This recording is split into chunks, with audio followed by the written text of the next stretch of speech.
பாபா ஓர் கருணாலயம், பாதம்தான் கமலாலயம். பாபா ஓர் கருணாலயம், பாதம்தான் கமலாலயம். சாயப்பா உறவுகள் அனைவருக்கும் வணக்கம். சாயப்பா மேல் நம்பிக்கை வைத்து அவரை நினைத்துக் கொண்டிருக்கும் உங்கள் அனைவரின் வேண்டுதலையும் சாயப்பா நிறைவேற்றுவார். நல்லதையே நினைப்போம், நல்லதே நடக்கும். என்றும் சாயப்பாவின் அருள் உங்களுக்கு இருக்கும். நம் மனதிற்கு இதமான சாயப்பாவின் இன்றைய அருள்மொழியை கேட்போமா? அன்பு குழந்தையே, நீ எடுக்கும் முடிவுகளை நிதானத்தோடு நம்பிக்கையோடு பிறருக்கு தீங்கு இழைக்காத வண்ணம் எடுக்க வேண்டும். தேவைகள் எப்பொழுதும் மாறிக்கொண்டே இருக்கும். முதலில் அந்த எண்ணத்தை சமநிலைப்படுத்து. அப்போதுதான் உன்னால் எதிர்பாராமல் வரும் தாமதங்களையும் தடைகளையும் எதிர்கொள்ள இயலும். கஷ்ட நஷ்டங்கள் வாழ்வின் ஒரு பகுதிதான் என்பதை தீர்க்கமாக புரிந்து கொள். இதுவே வாழ்க்கை கிடையாது. நீ விரும்பும் லட்சியத்தில் வெற்றி கிடைக்கும் வரை ஓயக்கூடாது என்று உறுதி நெஞ்சில் நிலைத்திருக்க வேண்டும். அப்போதுதான் உன்னால் சுடர்விட்டு பிரகாசிக்க முடியும். யார் உன்னை என்ன வசைப்பாடினாலும் அது உன்னை தீண்டாது, தீண்டவும் விடமாட்டேன். அதற்கான பலனை அவர்கள் சந்திப்பார்கள். தற்போதைய நிலை கண்டு கலங்காதே, நம்பிக்கை இழக்காதே. உனது செயல்கள் நல்லதாகவும் உனது நடத்தை சரியாகவும் இருந்தால் உன் அனைத்து விஷயங்களையும் நானே உடனிருந்து கவனித்துக் கொள்வேன். எத்தனை கவலைகளையும் கஷ்டங்களையும் நீ தைரியமாக சந்தித்து அனைத்திலும் வெற்றி பெற்று வெற்றி கிடைக்காதவற்றில் இதில் எனக்கு விருப்பமில்லை என்று ஒதுங்கி தள்ளி நீ நடந்து வந்த பாதையை திரும்பி பார்க்கிறேன். பெருமையாகவும் பெருமிதமாகவும் இருக்கிறது. நான் என்றும் எதற்கும் உனக்கு கஷ்டங்களை தந்திட நினைத்தது கிடையாது. அனுபவங்களை தர நினைப்பேன். உன்னால் முடியாத போது கை நீட்டி நானே இழுத்துக் கொள்வேன். உன் மனதில் இருக்கும் கேள்விகளுக்கு இன்று விடை அளிக்கிறேன். சுயநலம் இவ்வுலகில் அகன்று இருக்கிறது. எல்லா மனதிலும் சுயநலம் இருக்கிறது. ஆனால் ஒருவருடைய சுயநலம் மற்றவர்களின் உணர்வுகளையும் மற்றவர்களுக்கு துன்பம் விளைவிக்கும் பொருட்டு இருந்தால் அது தவறு. உன் முன் ஒருவர் கஷ்டப்படுகிறார் என்று தெரிந்தால் அவர்களுக்கு உதவி செய். வேலை இருக்கிறது, எனக்கு உதவ நேரம் இல்லை என்று போவதுதான் உண்மையான சுயநலம்.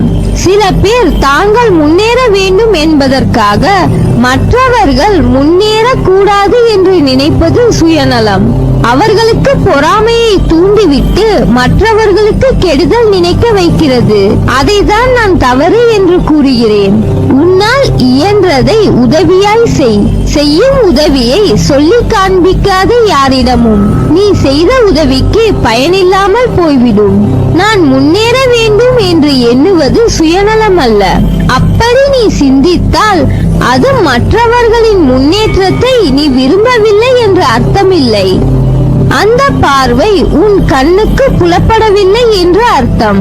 மற்றவர்கள் உதவி என கேட்டிருந்தால் அவர்களின் கஷ்டத்தை நீ பார்த்தால் கண்டிப்பாக உதவி இருப்பாய். அதில் தவறில்லை. உனது நல்லது கெட்டது என அனைத்துமே நான் அறிவேன். உன்னிலும் உன்னை சுற்றியும் எல்லாம் நான் நல்லதாய் நடக்கச் செய்வேன். உன் தாயாய் தந்தையாய் நான் இருப்பேன். நீ எவ்வளவோ சோதனைகளை மட்டும் கடந்து வந்துவிட்டாய். உன் கண்ணீர் துக்கம் எல்லாம் முடிந்தது. இந்த மகிழ்ச்சியின் படிகளில் தடம் பதிக்க ஆரம்பித்திருக்கிறாய். நான் உனது கரங்களை பிடித்துள்ளேன். தைரியமாக நம்பிக்கையோடு நட. வெற்றி உனதே. கொஞ்சம் பொறுமை காத்துக்கொள். உனக்கு நல்லதே நடக்கும்.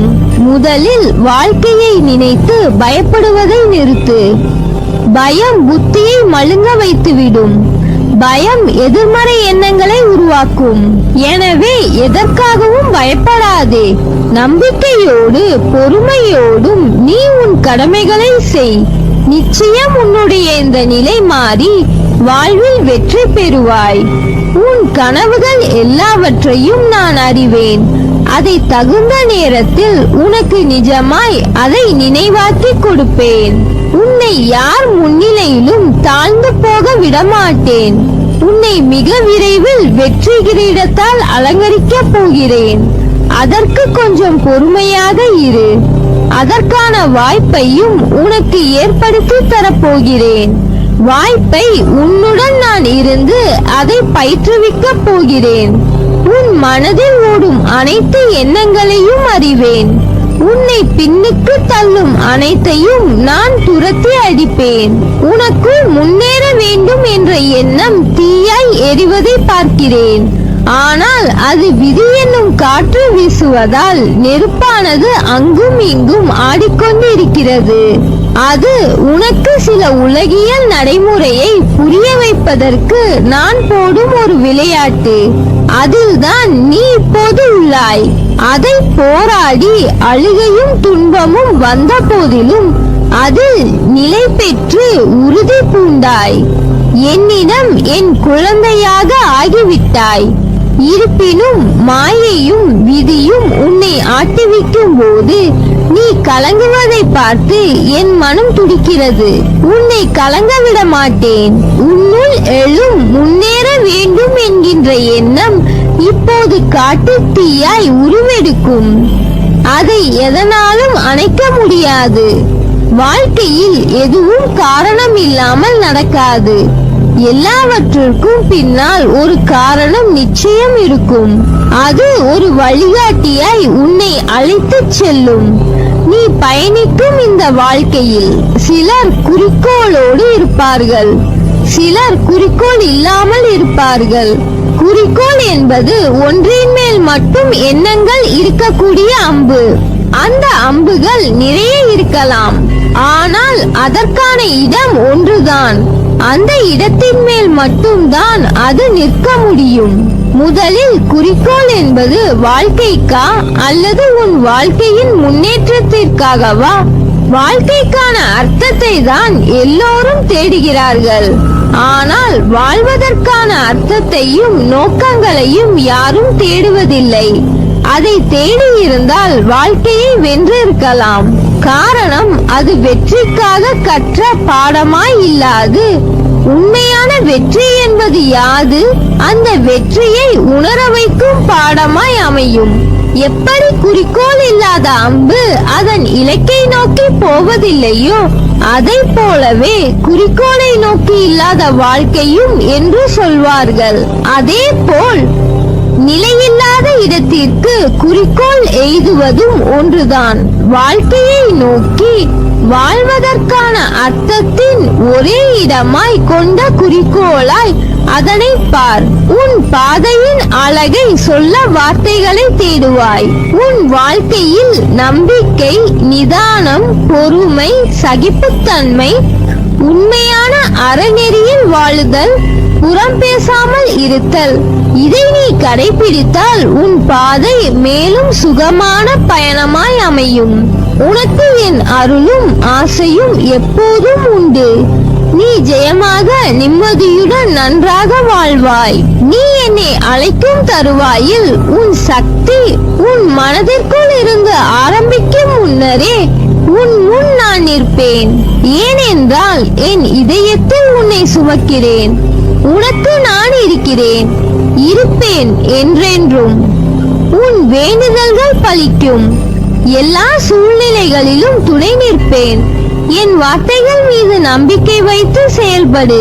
மீதியை நான் பார்த்துக் கொள்கிறேன். நல்லதே நடக்கும். நீ என் பரிபூர்ண அருளும் ஆசிர்வாதமும் அன்பும் பெற்ற என் செல்ல பிள்ளை.